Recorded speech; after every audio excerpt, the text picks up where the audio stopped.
Teams have been completely left for dead, playoff chances less than 1%, and would do the unthinkable. But how is this done? Just baseball being baseball, or something else? One of these comebacks would give Bucky Dent the new nickname of Bucky Bleepin' Dent. The Miracle Braves, yes Braves, not Mets, captured the nickname first in 1914. The Cardinals, being 10 games back on August 27th, may not have even been the franchise's greatest second half comeback, some even claiming they have devil magic. Most of these comebacks ended with the team still losing early in the playoffs, but others went on to win it all. Like the 1969 Miracle Mets. They weren't just called that because of their comeback in the standings, but the fact that it was only their 8th year in existence. The first 7, they didn't just miss the playoffs, but finished last in all of the National League in 5 and 9th in the other 2. The roster was also almost identical to the 1968 roster that lost 89 games. After a 3-game losing streak heading into August 14th, they finished the month winning 14 of the team's 17 games. But even September provided a no-hitter that went against them, and they became the first team to ever strike out 19 times in a 9-inning game. They won that game, just like 24 of their final 32 games. Finishing 8 games ahead of the Cubs, an 18-game difference, the postseason wouldn't be much harder for them, winning 7 of their 8 games to claim the team's first championship. The Giants franchise has had a lot more success when they made their comeback in 1951, one that ended with one of the most historic calls in sports history. The shot heard around the world only capped off a 13-game comeback by the New York Giants. From August 12th, they'd go 38-7 to finish off their season, and in the final game, their season would be shown in a nutshell, scoring 4 runs in the bottom of the 9th, giving the Giants the pennant by 1 game over the Brooklyn Dodgers. Their story would end a little different to their friends on the other side of town, losing in 6 to the Yankees. Speaking of long-term success, the Cardinals and their double magic have been involved in not 1, not 2, not 3, but 4 of these. The earliest one was in 1930, 12 games back and just 1 game over 500. They lose just 10 of their final 49 games to claim the pennant over the rival Cubs, but losing to Lefty Grove, Jimmy Fox, and the Philadelphia Athletics. 12 years later, Stan the Man and Ennis Slaughter again fell back in the standings, more so because Pee Wee Reese and the Dodgers were just that good. After dropping Game 1, they'd make easy work of the Yankees, preventing them from winning their 7th in 8 years. They'd only win 6 instead. Bless their hearts. That Cardinals team doesn't compare to the comeback of the '64 team, who finished the first half a game under 500, falling 11 back on August 23rd. Having to pass 3 teams to win the pennant and again defeat the Yankees in the World Series, preventing them from winning their 21st championship. Bless them.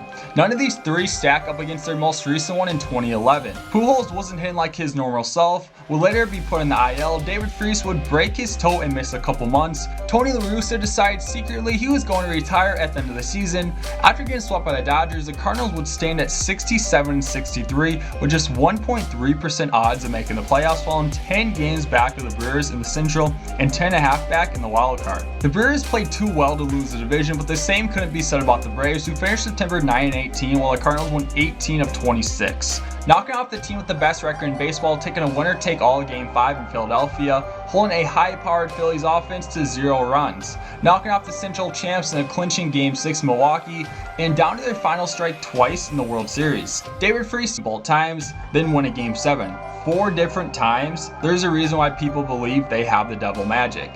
Freese and the 2011 team used it all up that year. Somehow the Washington Nationals went from one playoff series winning their franchise to being untouchable in every clutch moment in 2019. But it wasn't just Juan Soto in the wildcard round or Howie Kendrick against the Dodgers. Their comeback started way before then. It may not have been strictly in the second half, but in late May, the Nationals found themselves 19-31. 13 games back in the wildcard and the second worst record in all the National League. It wasn't hard to figure out why either. Bob Nightingale predicted them to win the World Series before the season even started. Curses don't get more impossible than that to overcome. Losing Bryce Harper in free agency was taking a tougher toll than expected until a 46-27 second half and an 8-game winning streak to end the season got them a home wildcard game against the Brewers. With 4 of the last 7 seasons and a first round exit, it didn't look too bright for Washington when they trailed 3-0 early due to an Eric Thames and Yasmani Grandal home run. In 8th inning, with a little controversy and a not legal to drink, Juan Soto gave the Nationals their second playoff win. Another Kershaw playoff choke, embarrassing the now dried up double magic Cardinals, and somehow beating this Astros team, who should have gone down as one of the greatest ever in 7. Coming back from 1931 and win it all wasn't the most impressive part. It was beating the Bob Nightingale curse. But more than 100 years earlier, the 1914 Boston Braves, the Miracle Braves, were 15 games out of first on July 6, and at one point 16 games under 500. It seemed to almost be a guarantee they were going to finish more than 30 games back for the 11th straight year. A 68-19 end of the year won them the pennant and got them into their first World Series since 1892, where Game 1 was called due to darkness, and they took the series 5-0-1, beating Cy Young and the Cleveland Spiders. The Boston Bean Eaters won that one. Doesn't get much better than 1800s baseball. The 1914 Boston Braves would knock off Home Run Baker and Bullet Joe Bush in a 4-game sweep, completing their comeback. Sometimes an iconic moment pre-World Series is a top highlight for some teams. The AL West was stuck with just 4 teams still in 1995, making it pretty easy for the Mariners to win the division with just 79 wins, being as far back as 13 games in early August and 12.5 in mid to late August. The California Angels had a complete collapse, allowing the Mariners to steal the West. Griffey was only able to play 72 games. Edgar Martinez dominated at the plate all season. A very young Alex Rodriguez, who wasn't much help that year, all headlined by first-time Cy Young winner Randy Johnson. That team isn't remembered for their first World Series win because they didn't make it, but for a team with 0 appearances in the Fall Classic, they'll take this. Junior to third base, they're gonna wave him in. The throw to the plate will be late. It just continues. My, oh my! 5 years before Morgan Wallen's 98 Braves, the team of the 90s had another early playoff exit, but not before they were left for dead in the NL West. On July 22nd, they were 10 games back of a Giants team who couldn't lose more than a few games in a row, much less than a team that could lose 10 plus games in the standings in a couple months. They really didn't even play that bad, winning 103 games, but the Braves just couldn't lose, stealing the West on the final game of the season. 90s Greg Maddux is one of the top guys you'd want in a winner-go-home game, but in the middle of his 4th straight Cy Young streak, Lenny Dykstra and John Kruk were proven to be too much for him, rocking him of 5 runs and in their magical season before even making the World Series. Between the years of Mantle and Jeter, the Yankees had a player hated just as much as Alex Rodriguez is in Boston, just with a little less impressive resume. 14 games back in mid-July and having to pass 3 other teams made their playoff chances less than slim for the team with multiple Hall of Famers. None who are remembered as much in Red Sox fans' heads as Bucky Dent. Winning 52 of their final 73 games, set up game 163 in Boston to decide who'd take the division. Down 2-0 in the 7th, Bucky Dent went over the monster to give the Yankees a 3-2 lead, a lead they'd keep for the rest of the game.